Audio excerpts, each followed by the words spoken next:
We're sitting here in Delray Beach, or Boynton Beach, Florida, Right. on June the 29th, 2023, with Irwin Lebow. And Irwin, how old are you? I'm 101 plus. And you were born when? March 27th, 1922.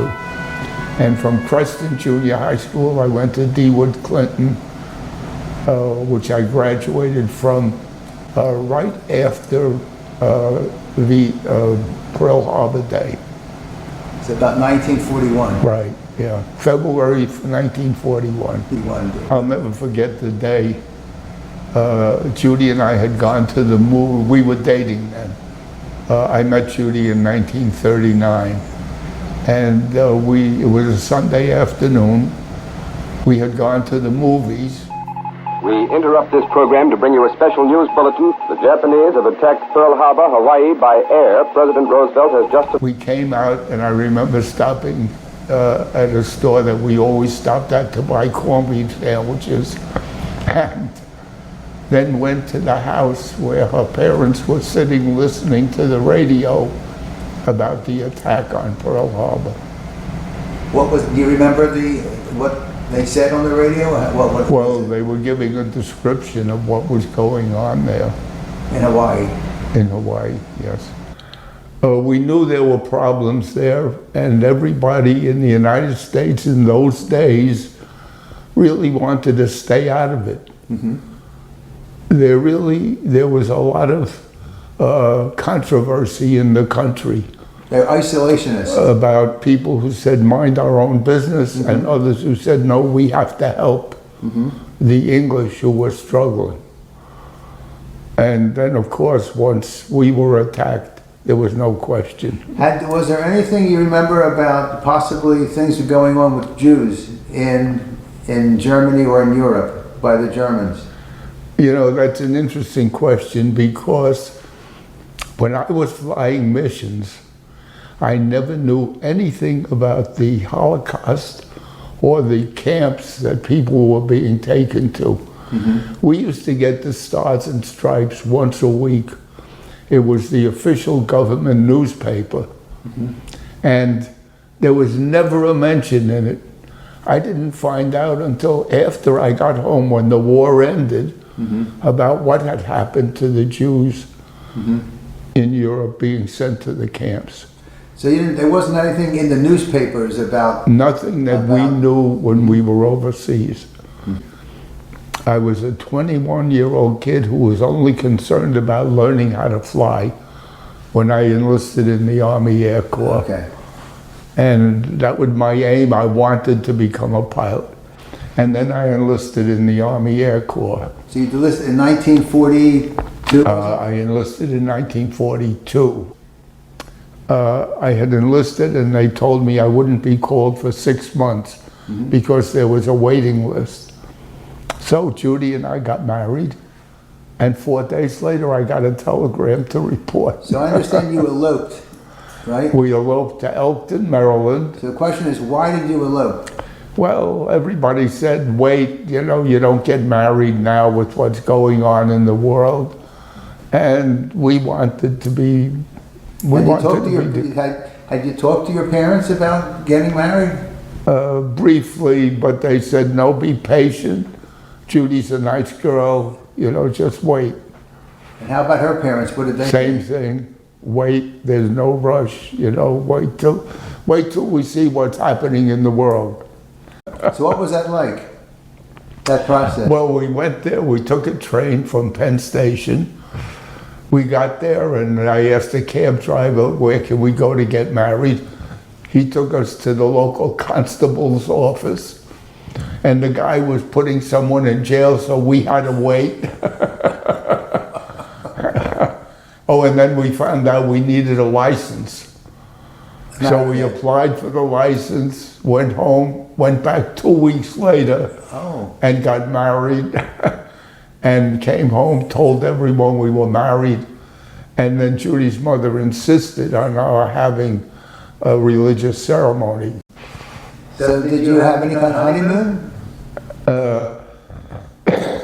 We moved into a hotel in New York, And 2 days later, Judy got, I think it was the measles or something.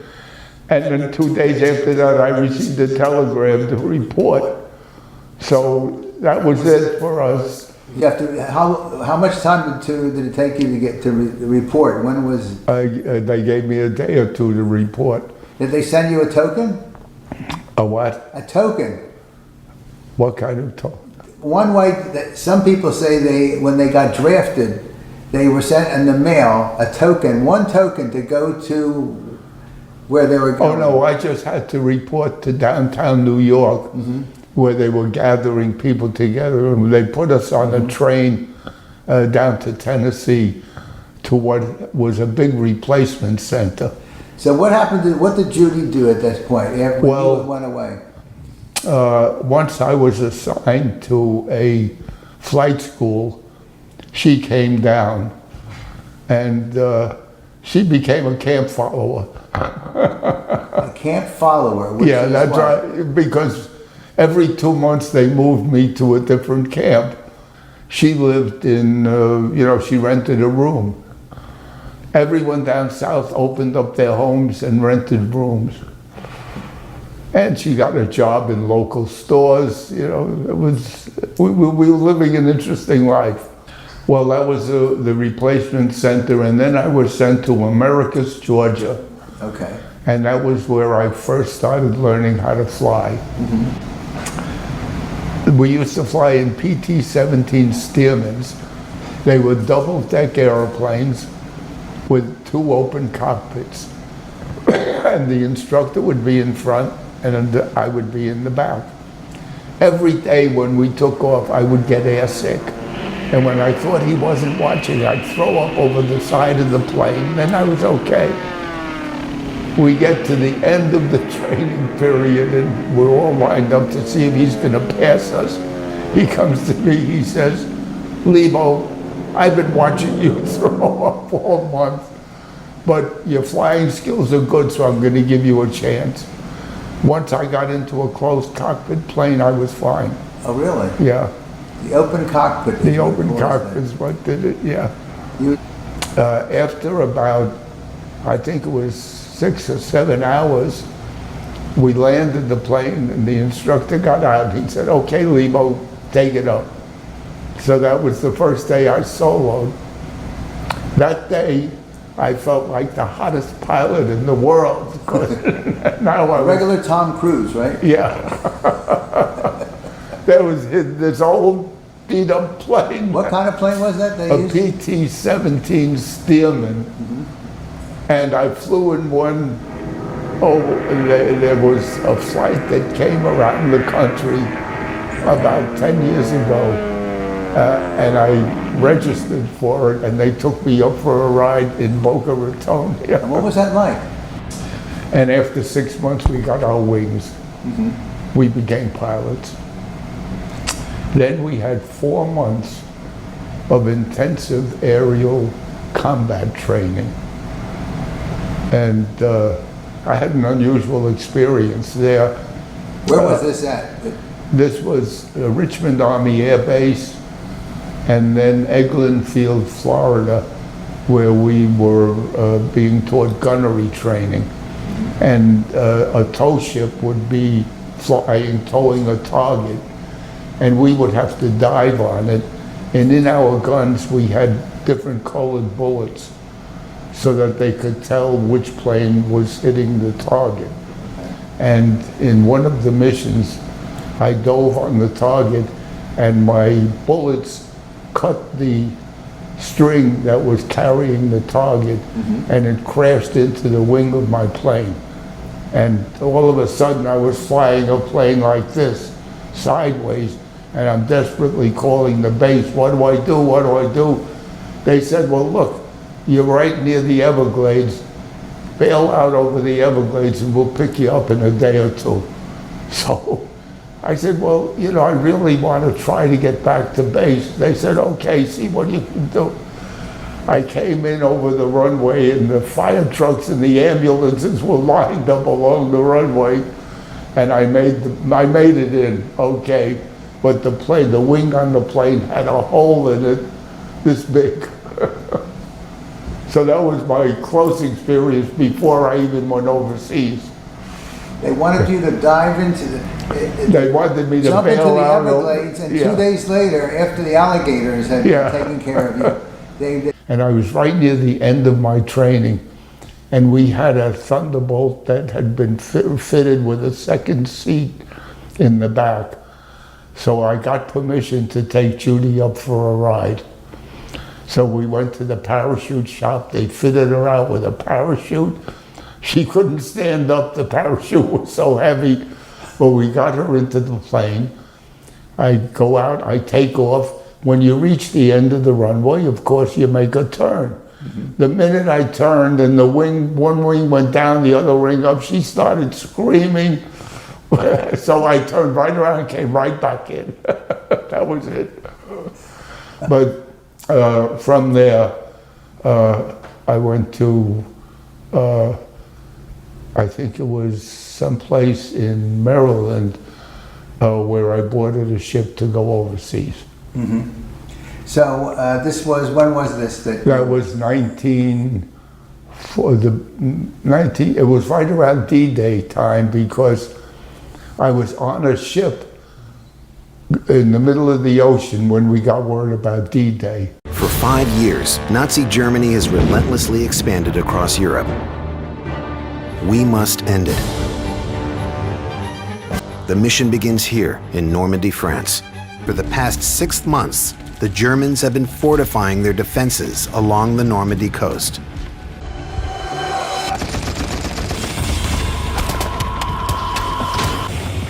The lowering of the ramp was like a signal for every German machine gun to open up on our boat. The soldiers of Force O, who have made it out of the water, now face 300 yards of open sand defended by nearly untouched German defenses. The Germans knew what they were shooting at. 2 hours into the landings, we're still on the beach. Ahead lie 150-foot bluffs, barbed wire, and worse. We had 3 options. Stay on the beach and die. Fight wounded, or surrender the beach to the Germans. 11 hours after first landing, Force O has finally secured Omaha Beach. More men die on Omaha than any of the other Allied beaches. The Germans don't just fall back and give up after June 6th. The fight forces the Allies through mile after mile of near impenetrable hedgerows, deadly terrain the Allies are totally unprepared for. In the days ahead, the death toll will skyrocket to more than 10 times the casualties suffered on the beaches. As the sun sets on June 6, 1944, one thing is clear to both sides. D-Day is far from over. Mm-hmm. Where'd you land? We landed in Naples, and I had heard all these stories about Naples. Wow. We pulled into this decrepit harbor. Mm-hmm. Everything was beat up. It had been bombed, and unfortunately, we had guys being shot down. I give a lot of talks to veterans groups, and I always tell the story about flying missions, and when we were successful, how we would come back and be jubilant getting out of the planes. And we would come back sometime when one of the guys had been shot down, and everyone got out of the plane very quietly. No one said anything. That was the difference. Did you fly as a group? We flew, it was either 4 planes, 8 planes, 12. 12 was a lot. That was a major mission. We were dive bombers. Mm-hmm. Because at that point in the war, they didn't need many escort planes anymore for the bombers. Things had changed, and the German Air Force didn't really exist. Mm-hmm. There were a few German planes that would dive on our formations and then take off. So we became, literally, we were dive bombers. We carried a bomb under each wing, and we had 8 50 caliber machine guns, 4 in each wing. Powerful guns. And they were set so that they converged, all 8 guns converged 300 yards in front of your plane. So if you got a target in that range, it was like a dynamite explosion. I'll never forget the day, one of my big days, I caught a locomotive with them in that range and literally blew it off the tracks. The guys came home and celebrated. Lebow got a locomotive. That was the target? Yeah. Well, we were the targeted. There were trains the Germans were using to transport supplies.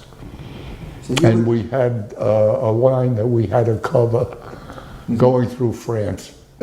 I mean, how many were in Italy, and then how many, then you went to France? Yeah, they sent us from Corsica to Italy. And then when General Patton's tanks attacked southern France, we then became the support group for General Patton. So we followed him wherever he went. And was that the 2 theaters you were in, Italy and France? Yeah, and we ended up in Germany. You did go into Germany. Yeah. When did you were you in the war when it ended? Yes.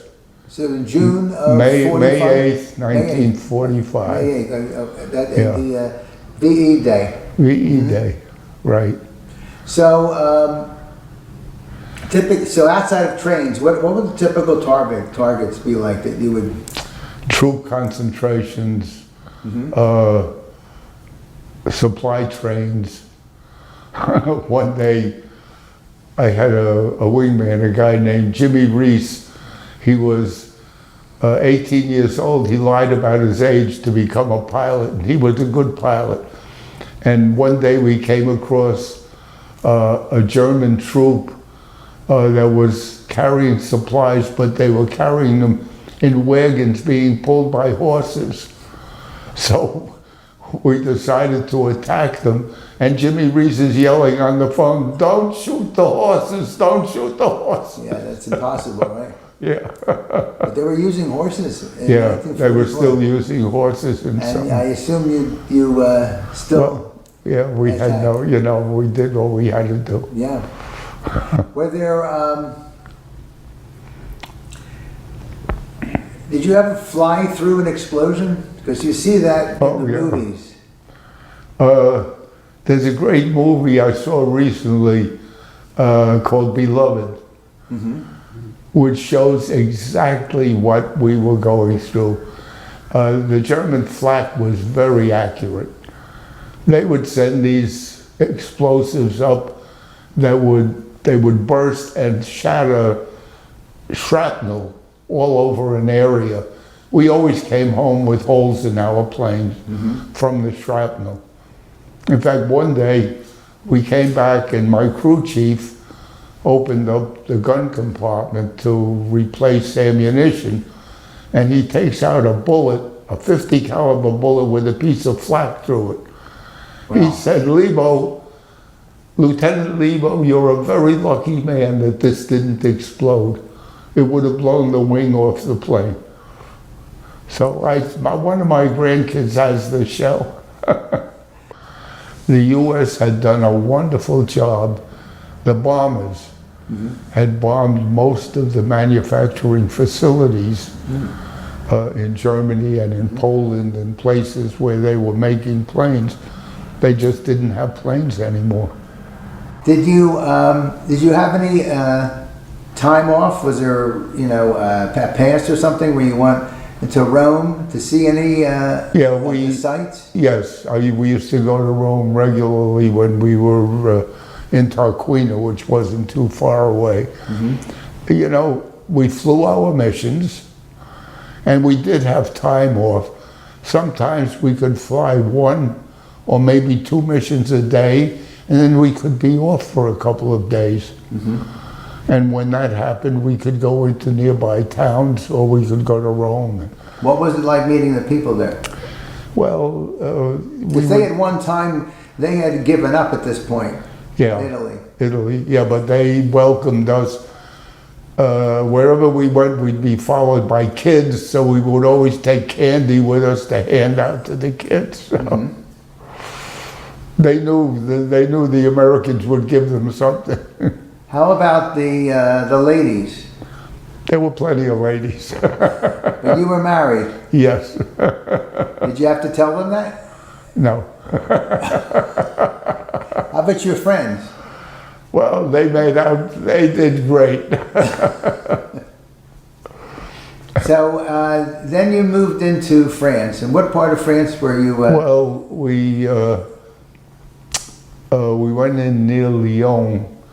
When we moved from Corsica to France, I was lucky I had a mission that day. That day, our transport plane was carrying a load of pilots, guys who didn't have missions, and before they got to the base, they flew into a mountain and they were all killed. So I was lucky I had a mission that day. You could have been on that plane. Could have been, yeah. I was lucky in a lot of respects. What other respects? The one with the bullet in my wing, the experience of the target, and then the day that I was picked to fly that 500,000 sortie. So what was that like, and what was that? Well, it was supposed to be what they called a milk run, an easy mission. Just attack this Italian machine gun nest and then come back because the newsreels would be there, General Cannon was there. And as we're diving on the target, the guy in front of me was shot down. So it really wasn't an easy mission. It could have been a moment later. Yeah. It would have been you. Yeah, maybe. Was that the flak that got them? Was the machine from the machine gun nest. Well, what happened was we were following General Patton. And every few days, you know, he moved so fast that every 2 or 3 days we moved our base to a new base. And it was interesting. The engineers, the Army engineers, had metal mats that they would lay down in a field so that we could land our. And then when we had to move, they would take the mats and move them up to miles ahead where we had to land again to be close to. Well, they were big sheets of flexible metal. Could they be put down by hand, or they were No, all by machine. They had cranes that would. What was typically how long? What was the speed for the plane to have to lift off? Cruising speed was about 240 miles an hour. But I mean to take off. What speed did you have? We needed like 150 to 175 to take off. And how long would that take? 20 seconds? You could feel it. You know, you would see your speedometer and you knew when to pull the stick back. So, and once you were airborne, your wheels came up. When I was sent to join the 27th Fighting Group, I hadn't flown in a couple of months. So they gave me a plane to go and fly around to rehabilitate myself. And I'm flying around and I hear the tower yelling, "Who's that idiot up there flying around with his wheels down?" It was me. Once we were in Germany, we were close, and all they were doing was begging. You know, well, they wanted food, they wanted... So it was different than it was in Italy. Yeah. I never forget, one day we were approaching Stuttgart, and in Stuttgart there was still fighting going on. So one of the other guys said, "Hey, Lebow, let's go in and see what's going on there." So we went into Stuttgart, and we're walking around. It's deserted, but we could hear the gunfire at the other end of town. We walk into this apartment building, and you know, we're scrounging, to be honest. And we opened up an apartment door. There's 2 German women sitting there. They're shaking, because here come the ugly Americans. And I walked in, and against the wall was a rifle. I remember I picked up the rifle. I said, "Was ist das?" And I thought they were both going to pass out. Some kid had a BB gun, and that was what was sitting there. Oh, that was, it was a BB gun. Yeah. I was the only Jewish pilot in our squadron. Did they had a chaplain though, correct? We had a Catholic services? chaplain. A Catholic right? Did he foster having any kind of religious service for Jews? When the Jewish holidays came, Rosh Hashanah, right. I went to the chaplain and I said, you know, it's the most important Jewish holiday of the year. I'd like to be excused from flying for a couple of days. Mm-hmm. He said, "You can fly, God will forgive you." That's what he said? Yeah. We went to war to destroy the Nazis. That was a mission for all of us. We went to war to save the world. The rumors were in the Jewish community, Jews were being slaughtered and something had to be done about it. They were fighting a people that were trying to destroy the Jewish people from the face of the earth. Right before D-Day, they told us, 2 out of 3 of you are not coming back. I decided to draw a huge Star of David on the back of my field jacket. I had to let the Germans know where I was coming from.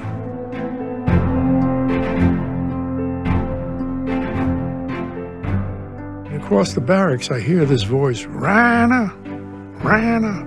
There was one of these anti-Semitic blondies from Louisiana, and he said, "You a Jew, J-E-W, you a Jew?" I says, "Yes, as a matter of fact. Why do you ask?"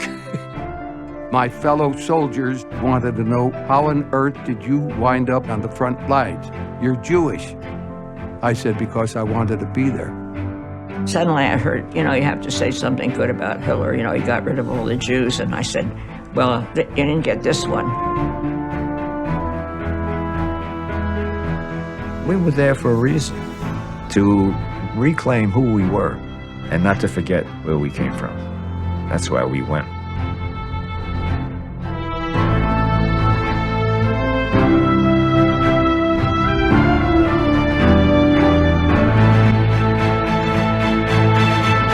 So what was it like in Germany when the war ended?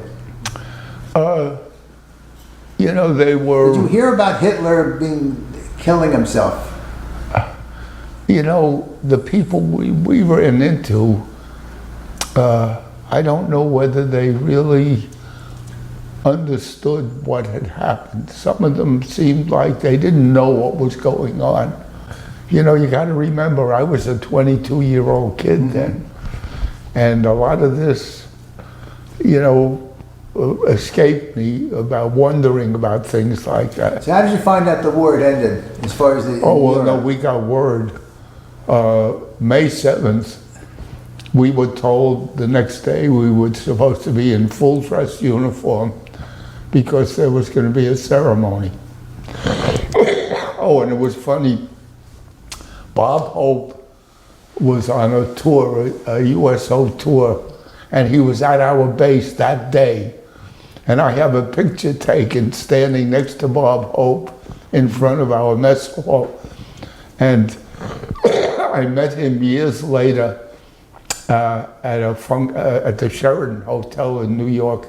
It was an Air Force function. Mm-hmm. I went up to him and I said, "Do you remember where you were on May 8th? He said, "Oh, yes." I said, "You were my guest at, I forget the base." He said, "Oh, yes, and I remember Jerry Colonna got drunk." That was his comment. Jerry Colonna. Yeah. That's a name from the past. Yeah, right.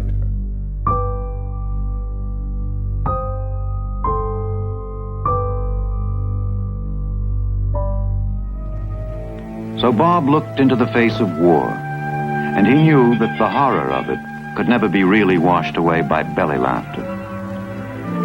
In this show, the biggest show of them all, the manager doesn't have to hang out the standing room only sign because, mister, when this show is over, some of the audience won't be standing. So we've been throughout Alaska and Africa and the Mediterranean and all over the Pacific, to all those places where no kid would be if our country wasn't fighting for its life. I'd like to thank every kid in uniform for the honor of working for him.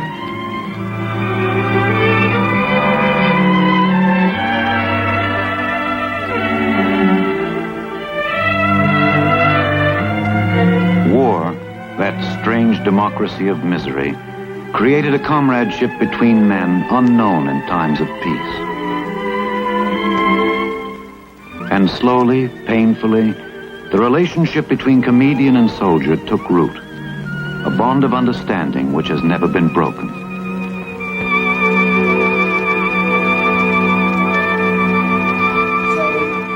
Was there a formal announcement the war had ended? Yes, we had a ceremony, and we all, they read off the names of all the pilots that had been shot down. And it was a very emotional. How many pilots had you lost? I forget how many. I was the only Jewish pilot in my group, and I don't know what it was with my squadron commander, but every other guy got promoted. I didn't get promoted. Finally, I did get promoted. The war ended. He signed everyone's order to go home except mine. So I was stuck in Europe from May 8th until September. We would get into a cargo plane, and they would take us into fields where there were deserted or leftover airplanes. And they would want us to fly those into disposal points in France. And we were doing that for several months. I remember one field we went into when, I forget who was in charge, said, Lebow, there's that plane over there, that's the one you take. Went over, it was a wreck. There was a tremendous disposal center in France. And that's where we used to have to fly the planes into.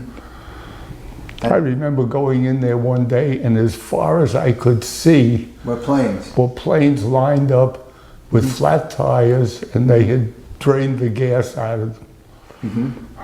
So now we are in September of 45, and you are... Right. And how did you get home? I came home on the Queen Mary. Oh. Spectacular voyage. 15,000 men in 4.5 days from Southampton to New York. And we pulled into New York Harbor at 6 in the morning, and everybody was crying. Was there, I assume, a large crowd waiting for you? Well, no. We got off the ship, and they took us right to Fort Dix, New Jersey. So they didn't have a welcome with a band, celebrities? Yeah, well, we got off. There were Salvation Army gals there giving us coffee. They gave you coffee? Yeah. Welcome home, here's a cup of coffee. Well, because we were there just to be transported to Fort Dix. I had done some statistics. There were 16 million Americans involved in the military during World War II. As of last year, there were only 167,000 of us left out of 16 million. Yeah. Something else you want to pass on to your family? Most people, I think, are good. You never want to say anything that'll hurt another person.